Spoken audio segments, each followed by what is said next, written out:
The wee place that we're speaking of has no way in that's done. You'll have to climb a muckle hill to get to this wee town, but the climb will be well worth your time when you make it all the way, for the view you'll see's enough to really take your breath away.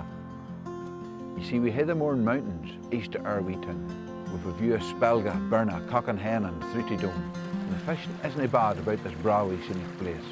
The river Ban runs near hand, and it's ever a rolling race. History has aye a place about this wee location. There's plenty here to talk about and make a hale narration.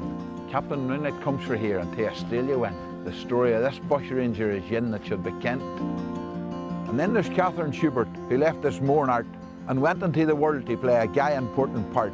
In the history of Canada, she went and made her mark. To the gold rush, off she went, the First Lady 10 bark. Just outside the town, sat in the Ballymoney Road, we have the Football Club at Ivy Park that's sat below the water tower, and there you'll see the Swifts and Rangers play. It's called the Wembley of the Mournes, or so I've heard it said.